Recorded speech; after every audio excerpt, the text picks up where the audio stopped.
Well, brand new questions being raised today in the debate over global warming. Last week, stolen emails from top researchers were posted online. Global warming skeptics saying those emails suggest that scientists may have worked together to manipulate global warming data.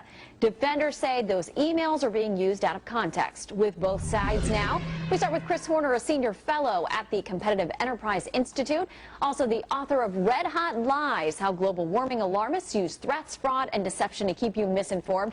And on the other side, also joining us, eco-entrepreneur, conservationist, and co-founder of the Clean Economy Network, Howard Gould. Gentlemen, thank you both for joining us this morning. Good morning. Chris, I'd like to start with you. Do you feel like these emails in some way substantiate what you've been arguing for years? That's precisely what they are. They're being miscast as revelations. In fact, they are all affirmations, none out of context, all posted in full context, including entire email threads, affirming the specifics of the actions that we have been describing, including falsifying data, including falsifying the data of the entire premise for the IPCC process, the Kyoto Treaty, the Kyoto II Treaty, cap and trade, EPA's actions, and so on, all of which, for the U.S. perspective, must be stayed until the truth is outed here. We do need an investigation.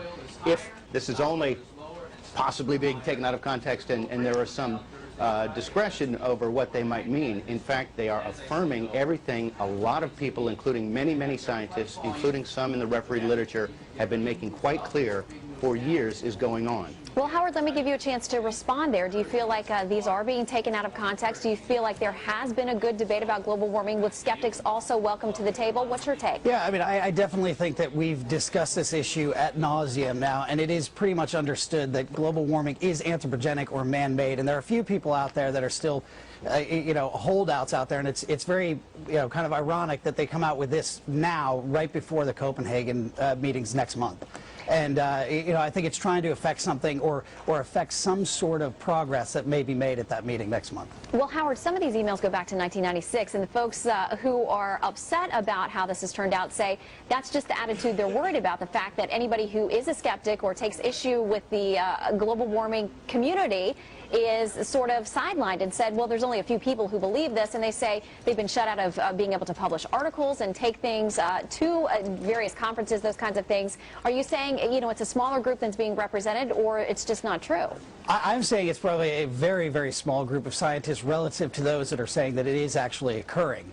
Are they being shut out of being able to participate in different conferences? I don't know that for a fact, but I think that there are other avenues that voices can be heard, and these guys don't seem to have a lot of credible data that says that if you have 100 doctors telling you one thing and 5 of them telling you something else, you kind of go with what what the masses are saying here. And I think it's widely understood globally. Maybe still there are some holdouts here in the United States, but I think globally it's understood that climate change is anthropogenic and man-made. And I think we're seeing even more effects of that now. Let me clarify what these are, okay? This isn't information, as the individual's indicating, that just somehow was sprung now. In fact, it's just as likely to have come from a whistleblower, someone on the inside with a conscience. All of this information is subject to the UK's Freedom of Information Act. All of it has been under request for years. The most recent request, after they ran out of excuses, was, we lost the data. Well, that's implausible beyond belief, and also would cause a stay in the process until they found what the dog supposedly ate. So someone has forced cooperation with the UK's Freedom of Information Act, revealing this, 12, 13-year string of evidence of seeking to not keep people out of conferences, but out of the refereed literature. Well, I think after 12... Not basic, not just sort of random marginal results, but the premise, this hockey stick. They talked about hiding the decline in temperatures of the last half of the last century. That's not what other people are just saying, yes, I found that too. But Chris, it seems to me after 12 years of data... Only at the margins people are disagreeing, but they disagree according to their own words, and now they can't deny it anymore. Well, after 12 years of data, the Wall Street Journal, the best that they can come up with in the Wall Street Journal is that some guy did a magic trick on some of the climate numbers. You're telling me out of 12 years of data, that's the best that they can come up with for debunking climate change? Well, Howard, let me ask you this. Here's the threat. There are 62 megs released, 100 more to come. All right, Howard, let me ask you, this idea that if 1 in 5 scientists disagrees, Should they just go away? I mean, should their voice be silenced in this debate just because you say that most people now generally accept that there's global warming and it's man-made? Absolutely not. I don't think that they should go away. I think science should have no bias at all. But the fact is that they're pissed off because their voice isn't being heard because it's not credible. You know, I mean, after a while, you got to go, well, look, these guys are wrong, and, you know, this is... If science should go on, Howard, shouldn't these people be removed from the process? Can you at least stipulate to that? Should who be removed from the process? If not, this is a religion because nothing can disprove it and everything's acceptable. No, and I happen to agree. I think that, you know what, these people have a voice that should be heard, but, I mean, the fact is that you can't blame them because people aren't listening because it's not true. Falsifying data be taken out of the process? Should the people, having proven now falsified the data, be taken out of the process? The people who falsified the data, if it is without question proven that they falsified some sort of data at that university in England, then yes, maybe that person should be removed. So we need an investigation. Howard and I agree we need an investigation. Yeah, I absolutely agree. I mean, if there should be some investigation. Look, if they broke the law or they're hiding something, then that is wrong. But the fact is that I think what they picked out of this... they broke the law. They describe how to break the law. All right, Chris, let me ask you this, though. We're getting a portion of emails. We've got 1,000 emails, some 2,000 other documents.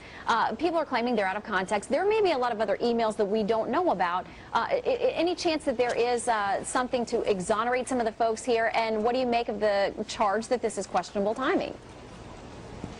It's questionable timing. They've been fighting releasing this for years. It's released now for reasons we don't know who got it. Was it a whistleblower? Was it a hacker?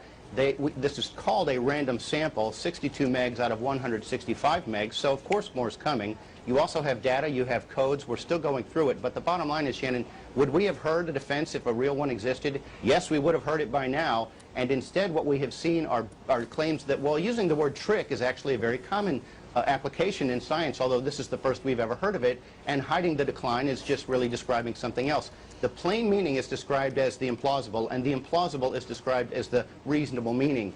If that's your first, best, and apparently last defense, these people have been caught with their pants at their ankles. Another 100 megs are coming. A real investigation that Howard has just agreed to shall ensue now, and all processes should be stayed. Kyoto 2, cap and trade, EPA's regulatory push, all of the energy rationing and tax schemes premised precisely on the research proven falsified in this material must be stayed. All right, Howard, I want to give you the final word here. No, I absolutely agree with Chris that, I mean, they should have an investigation. I mean, if stuff was falsified, we need to know about it. I mean, the fact is that I don't believe so because there's so many models that are coming out now that's showing that climate change is occurring. I mean, ocean acidification is now coming out to show there's too much CO2 there as well. You know, I mean, the models and the science is completely overwhelming. So if somebody falsified it, I don't know why they needed to falsify it because there's plenty of evidence to show that it is occurring. But I do agree that if somebody did falsify it, they should be, you know, have to be some sort of investigation should occur. All right, gentlemen, we'll leave you on your one point of agreement about a potential investigation. We'll leave it there with agreement. Chris Horner and Howard Gould, thank you both very much for a spirited debate. Thank you. Took it 8 minutes, but they got there, Shannon. They did. Well done.